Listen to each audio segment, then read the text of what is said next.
با درخواستی خیلی زیادی شما خودی غالب جان یوسف. علی جانم نمیدونن، من هم نمیدونم. پرابلمی اساسی من همین است. از بالا باران آمد چارونی گل از فهمم. یک فکت اینا. من خودم سگباز هستم. من با دخترها باری هم جنگ شده بودید؟ در زندگی خطا کردگی هستم. چوبو تخته ها لیسکه کشیده میخ زده ساز کرده خودم میناختم. کدام فن رو با پول سیسیه رو خریدید؟ یک بار گفت که باید دوبلیاژ کنیم. بعد من گفتم مالش ما رو دعوت کنید میریم. بیخکار گفتم که من نمیپرسم سببش رو. 50 کیلو گوشت خونده بود پرتایی علاجش باشه. ситораҳои шоу-бизнеси тоҷик ҳунармандон, ҳаҷвинигорон, рӯзноманигорон, варзишгарон дар лоиҳаи нигоҳи нав бо Салимҷон Саидов. ассалому алайкум азизони дил. лоиҳаи нигоҳи нав аст. Салимҷон Саидов ҳастам. ман чанде аз паёмҳои шуморо мехонам, баъдан мо меҳмонро маърифӣ мекунем. ғолибҷон Юсуповро даъват мекунидтон ё не? 100 бор гуфтем чуба ғолибҷонро даъват намекунидтон? ако ғолибҷон кати кай барнома мегузаронидтон ё ғолибҷон не гуфтоси ҳам мерафта кашолакиро биёрими барномада. خب اینک دوستان عزیز با درخواستی خیلی زیادی شما خودی غالبجان یوسف. اکو السلام علیکم. سلام و درود. من فکر میکنم که عموما حاجتی معرفی شما نیست. شما خیلی چهره آشنا، خیلی چهره محبوب هستید و اکو راستی باور کنید من با باوری تام حتی اسکرین شات کرده هم موندگی هستم که گفته میتونم که از همه زیاد ما 23 برنامه کرده باشیم، از همه زیاد درخواست شده است به ما که غالبجان که کی به برنامه میکنید. یک مدت پاندمی بود ما نتوانستیم، یک مدت دیگر چه ها بود که ما نتوانستیم که با شما روبرو شویم و امروز من خیلی شاد هستم که شما رو روبرو میبینم و تکلیف ما رو قبول کردید. تشکر سلیم جان. من هم سلامی خود را به مخلصان میرسونم و من خیلی میخواستم که بر وقت‌تر در این برنامه اشتراک کنم، لیکن چخیلی گفتید یک چند سبب ها بودند و همه کار البته وقت ساعت تقدیر و نصیب است. و من امروز خداوند نصیب دید که من در این برنامه اشتراک کنم و خیلی خرسند هستم. تشکر زیاد. دوستان عزیز قبل از اون که شما برنامه رو تماشا میکنید باید یک چیز رو مصلحت کنیم. حالا ساعت ما 19:40 دقیقه است. در این شام ما تنظیم کرده شدیم. حدود 50-60 هزار نفر ویدیوی ما رو برنامه ما رو تماشا میکنید، یک برنامه ما رو. اما شماره لایک های شما خیلی کم است. من از چی سبب باشد که من نمیدونم تگمه پچ رو پخش نمیکنید. من خواهش میکنم اگر شما نوار رو تماشا کنید، من شما رو البته مجبور نمیکنم یا التجا هم نمیکنم، شما نوار رو تماشا کنید، اگر به شما پسند آمد حتما تگمه پچ رو پخش کنید، لایک خود رو پخش کنید و کامنتاری خود رو گذارید تا اینکه برنامه ما جالبتر شود، تا اینکه شما هم سهم گذاشته باشید در برنامه ما برای شما رنگین‌تر برنامه ها رو پیشنهاد کرده باشیم و مهم است ما عمری برنامه دراز باشد. من امید میکنم که شما در کانال ما آبونه میشوید، تگمه پچ رو پخش میکنید. تشکر زیاد.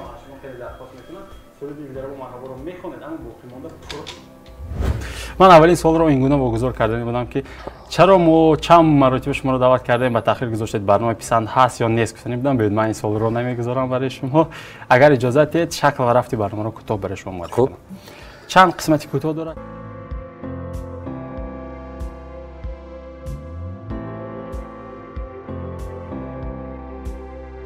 خب اگر آماده باشید میریم. کوشش میکنم. تشکر زیاد.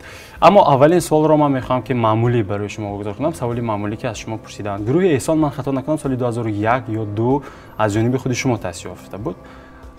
پس از یک سال ولی جان به شما همراه شدن نمیدونم. بله سال 2000 تشکیل کرده بودم و 2001 اولین آلبوم خود رو برآوردم که نام داشت عشق اولین. و سال آخری سال 2002 ولی جان عزیز به گروه همراه شد و علاقه 2003 یک چند کلیپ های و علاقه آلبوم خود را آلبوم نوبتی خود را با ولی جان اولین آلبوم خود را پیشنهاد کرده. فهمم. گروه چند سال فعالیت کرد؟ با همراه مشترک چقدر کار کردید؟ گفتم ممکن است که پورا 4 سال. پورا 4 سال. سال 2006 جدا شد. یعنی روی مستقل روی انتخاب کرد. فهمم. خب سببش رو دیگر چیزها رو من فکر میکنم که مخلصان شما که میدونن خیلی کنجکاو هستن. شما در دیگر برنامه گفتید در رپرتوار شما میدونید چند تا سرود است؟ باری هم شمردید؟ راستی که همین سوال بسیار شدگی نشمردم لیکن نزدیکی به 500 سرود. زیرا من اگر از سال 2000 گویم که سرودهای اولین شما و سرودهای مشترک شما و ولی جان حساب کنیم خیلی سرودهای زیاد هست و چرا این سوال رو من برای شما گذار کردم. سوالی نوبتی ادامه منطقی همین سوال است پیوستگی دارد. ببینید در توی‌ها بیشتر شما سرودهای خودتان را میخوانید غیر از یک سرودی دلربا و مرحبا. چند تایی که من شاهد بودم از شما خیلی درخواست میکنن سرود دلربا و مرحبا رو میخوانید اما باقی مانده پورا سرودهای خودتان. چرا دیگر سرودها را نمیخوانید یا دیگر حافظان سروداش رو؟ برای اینکه سرودهای خودم بسیار است. من چقدر گفتم قریب 500 نامگوی سرودها رو دارم. در توی همگی 30 یا 35 قریب 40 سرود میخوانیم که تمام میشد. بسیاری سرودهای ما نخوانده میمونند. برای همین و من میخوام که مخلصانی مرا مخلصانی حقیقی من در توی‌های معرکه دعوت میکنند و میخوان که سرودهای خودم رو گوش کنند. فهمم. بیشتر درخواست نمیشود دیگر سرودهای دیگر میشود کمتر یکی بسیارش من رد میکنم چون نمیدونم حتی حادثه‌های جالب هم شدگی است در باره همین موضوع. یگان قصه‌اش را قصه میکنید؟ من فکرم سالهای 2004 یا 5 بود. همین توی داشتیم در ادرسمان. همون وقت یک سرود روسی چورنی گلازه بسیار مشهور شدگی بود. یگان حافظ نبود که همون سرود رو نخواند غیر از ما. در رفتیم و وقت تنظیم نبود که آدم بسیار مهمانای صاحب معرکه از روسیه آمدگی از اوکراین آمدگی و همون مهمانان این سرود رو درخواست کردن.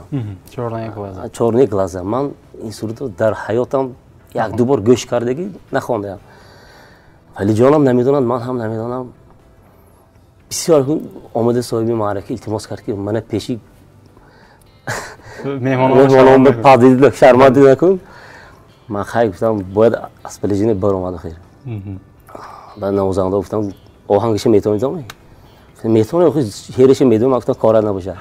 بعد نوختن سر کردن از بالا باران آمد چورنی گلازه یارم به دالان آمد چورنی گلازه. همین خوانا بینا همه رقص کردن همین خیلی برفت است. همین بینا ولی جان نیست. نگاه کنم تگی کرد به خاندگی تو کشته است. خیر همین خیلی حالتهای خیلی زیاد روی میدادم. لیکن من از مخلصا خواهش میکنم که در توی ها در کنسرت ها در معرکه ها بسیار خوب میشود که سرودهای خودم رو درخواست کنم. زیرا شماره زیاد است. بله.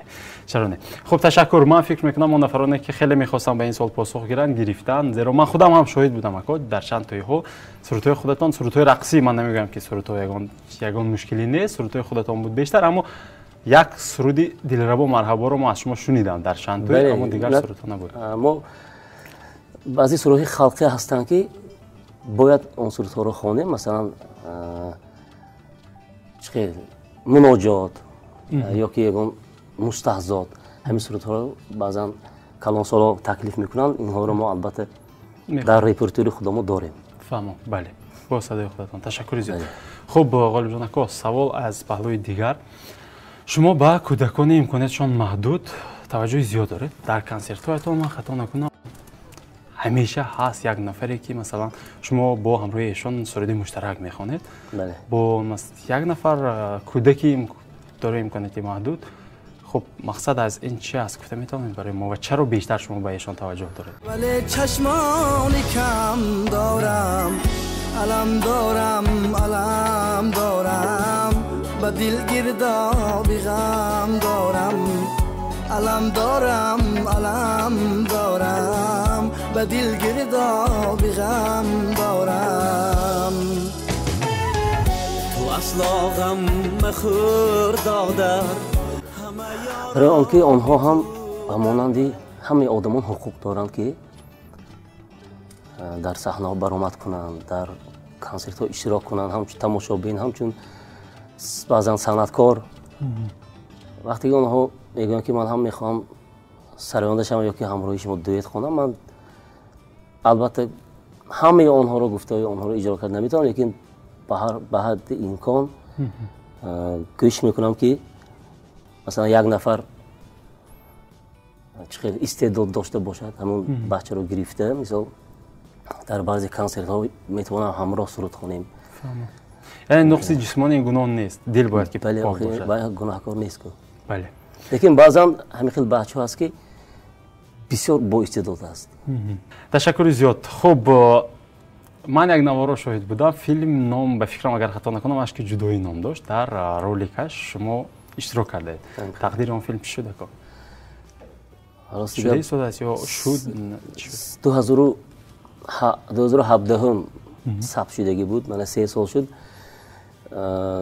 چند بار واخوردیم با رژیسور این برنامه. میگوید که آماده شدی شده است. لیکن حالا راستی گپ بی‌خبر هستم. فهمم. اما فیلم با پروژه بنابر گرفته شده است. همین خیلی شدگی. فهمم. اما تا حال تنظیم نشده است و پیشنهادی مردم نشده. شاید میشه از حال نزدیک یا نه چه خیر. یک بار گفت که باید دوبلیاژ کنیم. بعد من گفتم معلش ما رو دعوت کنید میریم. لیکن حالا دیگر سراغ نکردم. فهمم. او پروسسی دوبلیاژ هم نشده است. نشده است. فهمم. در استودیو آوازگذاریش. فهمم.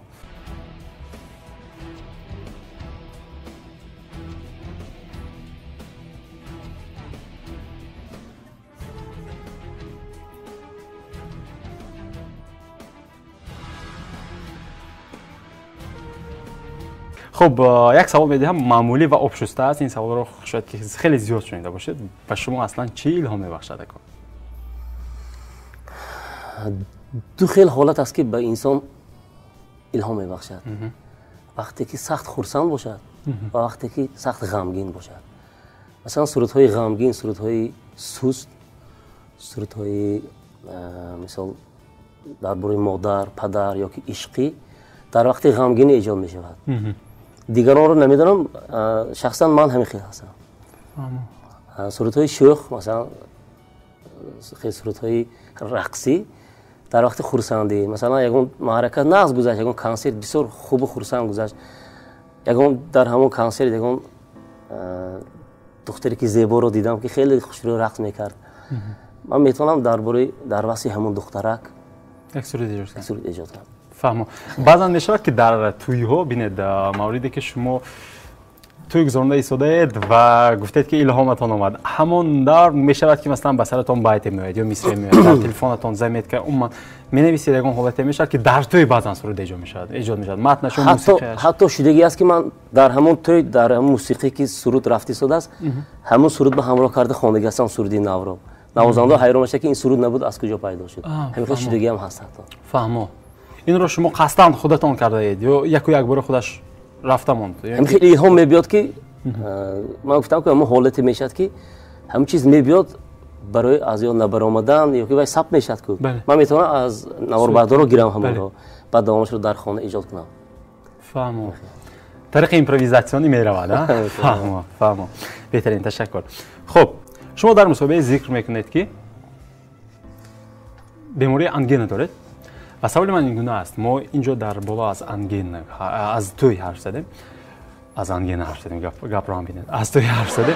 باره شده بود که در توی انگین خروج کرد همون روز شما معرکه داره. انگین دارم در همین زمستان وقتی که آب خنک می‌نوشم یا که شمال میزند خیلی ورم میکند، معده میکند، بسیار میشه راستی. چیکار میکنید؟ پرابلم اساسی من همین هست. اگر در یاد داشته باشید این برنامه ما هم باید 3 روز پیش ثبت میشد. بله. من تلفن کرده عذر گفتم که کمتر نوتا هستم. بله. وقتی که همین تیر ماهی که اولی بهار همین خیلی زمستان میشود همین چیز خروج میکند، یعنی انگینه. فهمم. بعضا در من خود رو خیلی احتیاط میکنم. من حتی التماس کردم که چای گرم برای من آماده کنید. و شکر خدا یگان معرکه رو من یعنی به گفته روزها پدردید نکردم. خداوند باز خودش قوت میتید، آواز میتید و همه صاحبان معرکه خرسند میشن، راضی میشن. فهمم. اما این مشکل هست وقتی که گلوله در میکند و سرود میخونه. بله. خب شما نفری هستید که مردی و نامردی رو بسیار شاهد بودید. چی فکر دارید در زندگی دوستی حقیقی وجود داشت؟ با معنای تامش وجود دارد غالب جان؟ بله، برای چی نه؟ هست. شماره های دوستی حقیقی غالب جان زیاد هست یا انگشت شما؟ اگر حقیقی دوستی حقیقی زیاد هستن، خیلی بله زیاد هستن.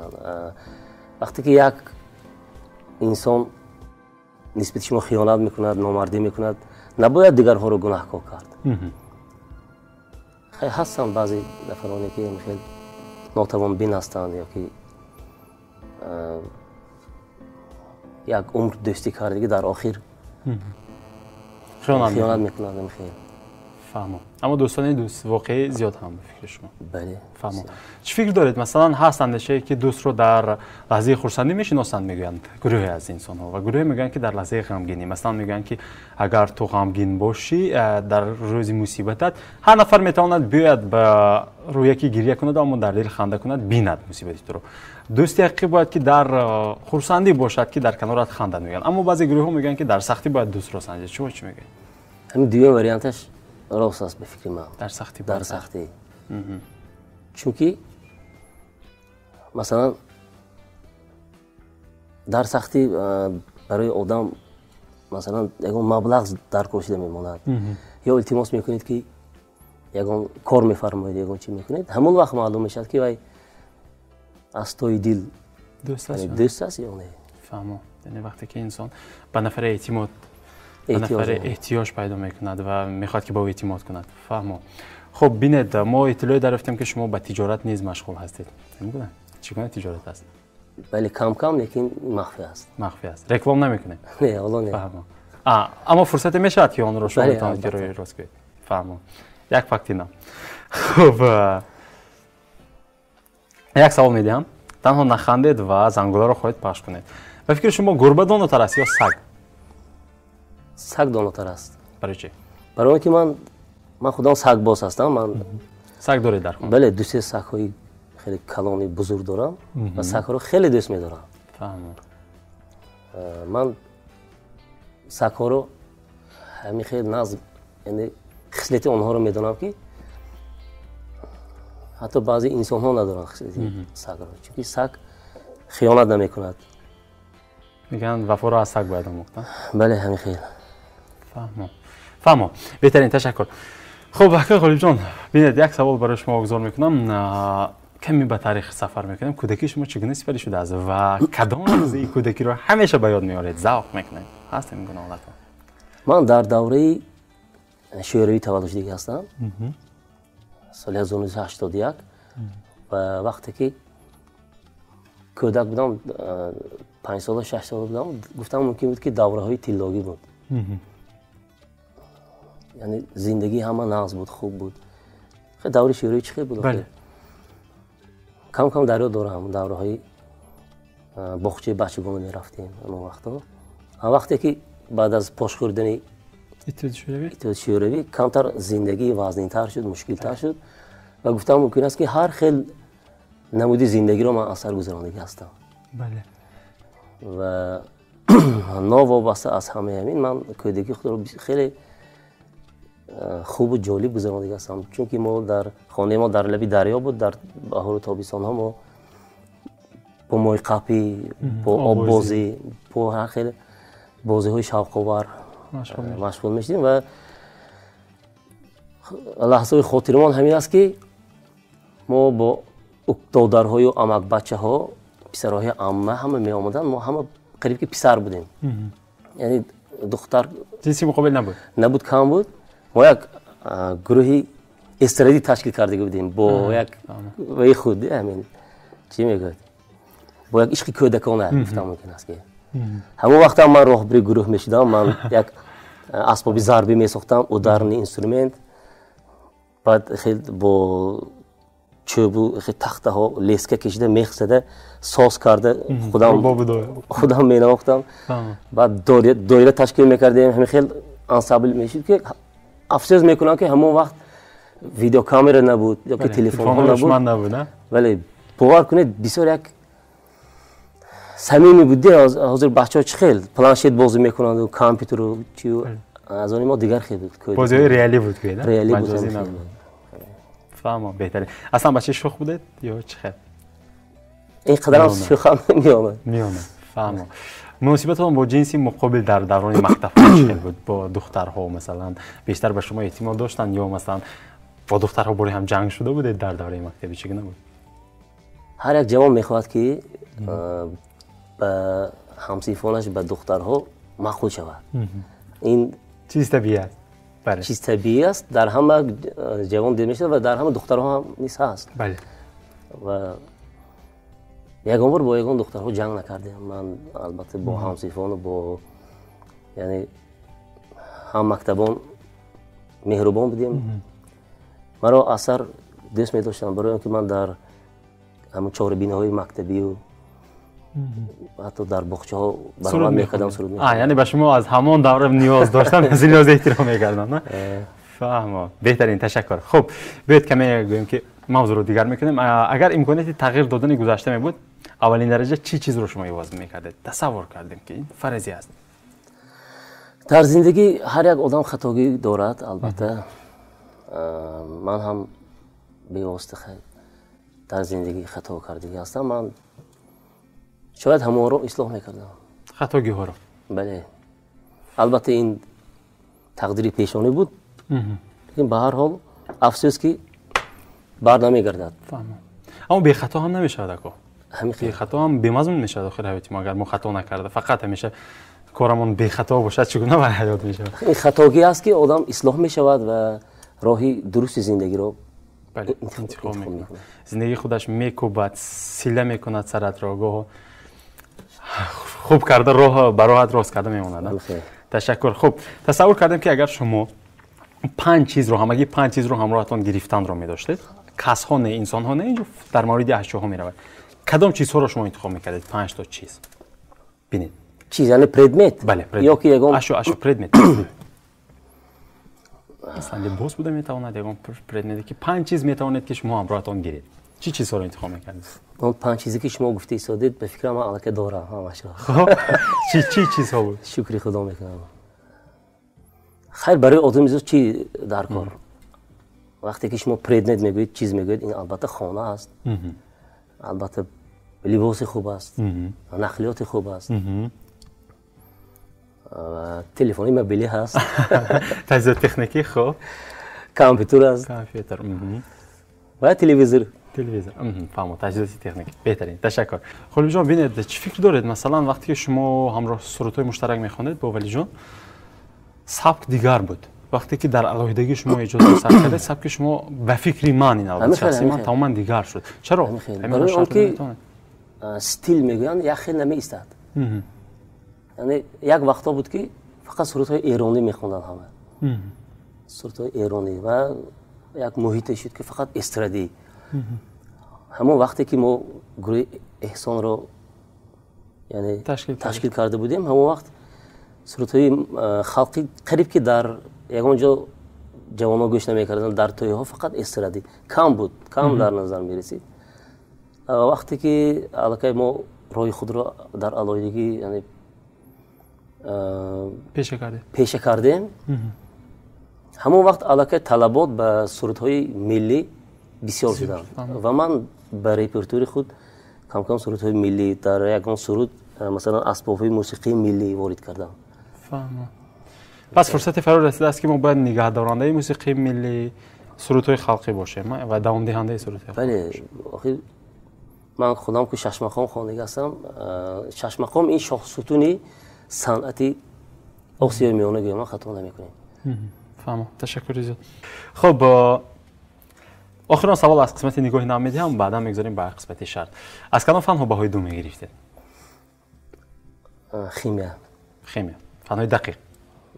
математика. математика, химия, фанҳои дақиқ. фаҳмо. ва дар донишгоҳ кадом, боз як саволи дигар пайдо шуд, дар донишгоҳ кадом фанҳоро шумо масалан дар факултаи санъат шумо таҳсил кардед? имрӯза муассисаи давлатии донишгоҳи давлатии хуҷанд ба номи академик Бобоҷон Ғафуров. кадом фанҳоро бо пул сессияро харидед? хайр, ин гапҳоро гуфтан мумкин нею. хоб, ман соли 1999 дохилши 2004 тамом кардам. хеле солҳо гузаштанд.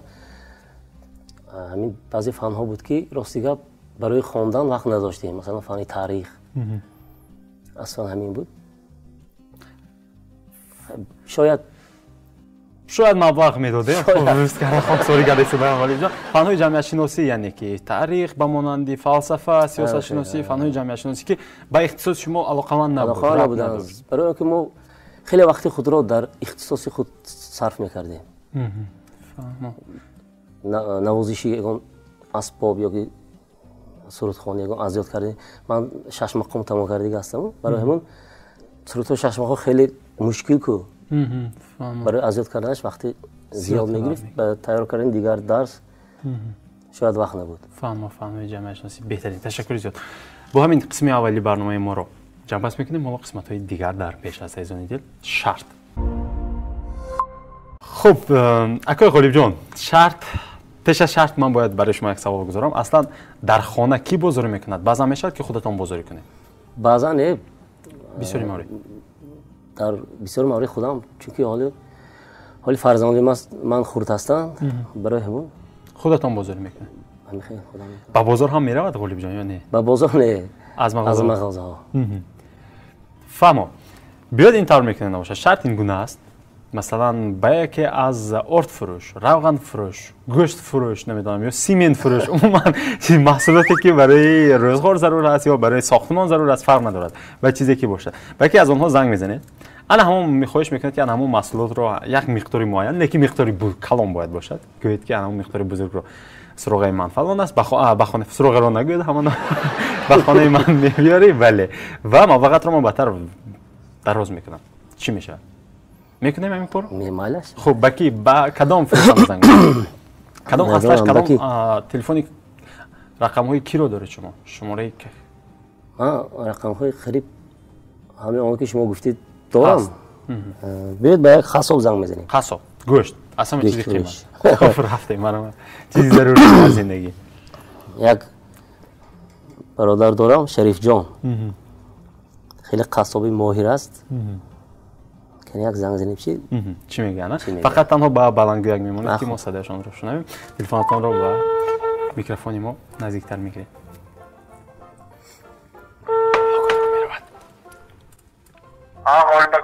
سلام علیکم. السلام علیکم. شریف جان شما چه خیلی نازمی؟ شما دستان بند نمی؟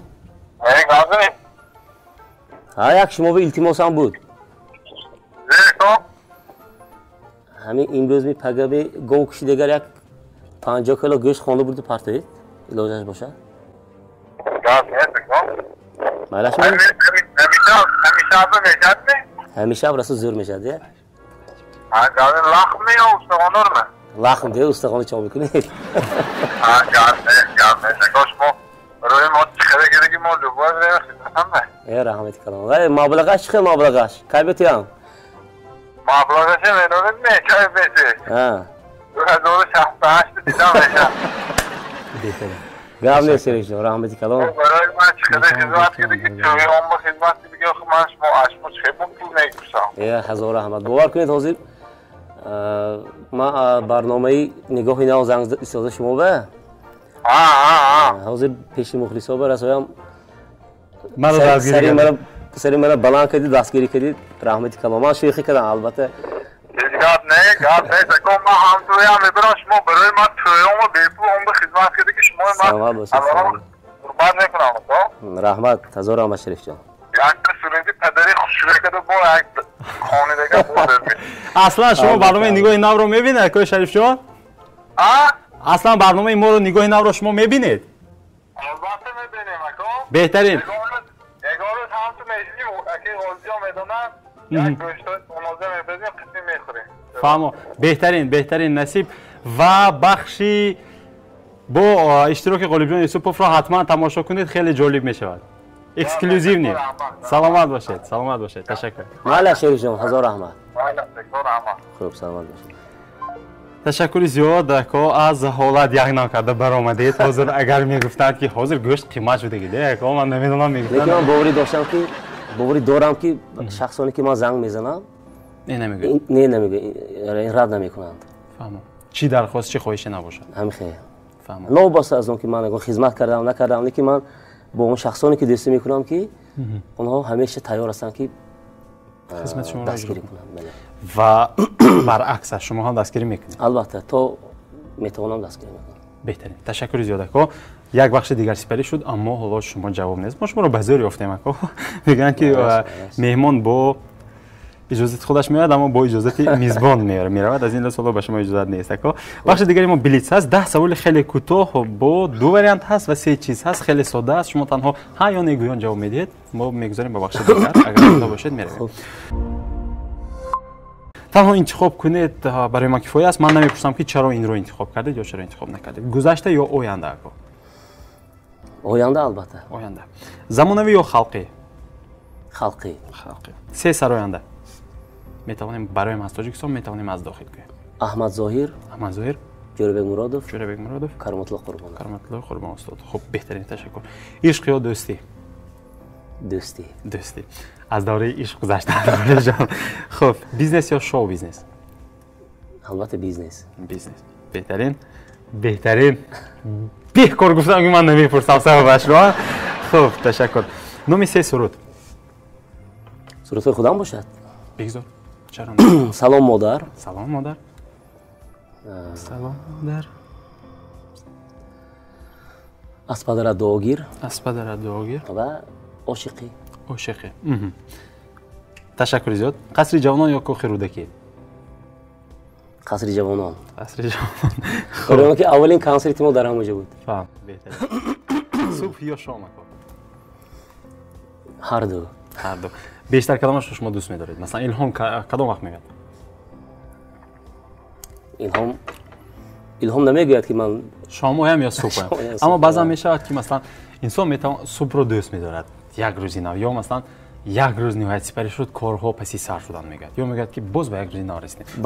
بعضی سحر میشد میگم که من امروز خیلی سیرکار هستم و خدا میگم که همین یعنی دو معرکه دارم یا کنسرت های دو سیانس کنسرت دارم یا کاری بسیار مهمی دارم که من باید اجرا کنم. وقتی که پسی سر میشد میگذرد شام میشد شکر خدا خانواده اومدم همش نقص گذشت. خیلی بعضا گفتم میگه که شام بهتر است. شام بهتر است. به هر صورت تشکر زیاد اکا. خب نهمین بلیت ما 3 روز در تاریخ کدام روز رو شما میگید برای ما؟ یکمش این روز زادروزی مادرم است. زیرا در هر سال در زادروزی مادر من برای من عید بود. کدام ماه بود اکا؟ 31 مای. 31 مای یک روز. دیمش زادروزی پدرم.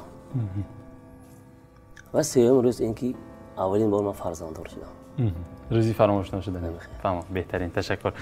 و انا همین خیلی روزهای خوبه که در خاطر شما نقش میبندد. من فکر میکنم خیلی زیاد شد ما دوام میکنیم و تشکر زیاد. و آخران بلیت ما به همه مهمان های ما واگذار میشود. این بلیت ما عقل یا دل اکا؟ عقل انتخاب میکنید یا دل رو انتخاب میکنید؟ البته عقل را. عقل. زیرا دل هر چی میخواهد عقل باید کنترل کنند. فهم. بهترین. تشکر زیاد اکا. با همین قسمت های نگاهی نو یک شنطه‌اش قسمتی اساسیش به انتها میرسد. خب یک قسمی کوتاه اکا سوال شخصیت ها با هم دیگر پیش از شما اختیار اقبال شما مهمانی ما بودند و شما یک سوال گذاشتند و شما با مهمانی نوبتی یک سوال میگذارید. آدم رو مثلا زبان بد میکنن یا که خصلتش بد میکنن؟ زبانش. فهم. آدم رو زبانش بد میکنن. و شما هم با مهمانی نوبتی باید که یک سوال بگذارید. مهمانی نوبتی نمیدونیم که کی میشود. سراینده میشود یا هنرمند میشود اکتیور نمیدونم.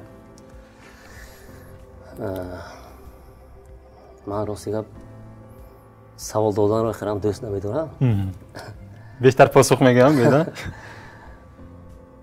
خیلی گفتم ممکن است که آرزوهایی که در زندگی عملی نشدند یعنی کدام است؟ بهترین آرزوهای عملی شده معلوم است. آرزوهای عملی نشده رو میپرسیم باز میمونم. تشکر زیاد. عاشق نمیشدم شاید صنعتکار نمیشدم. 3 دادر داشته باشم 4م دادرم این ولی جان بود.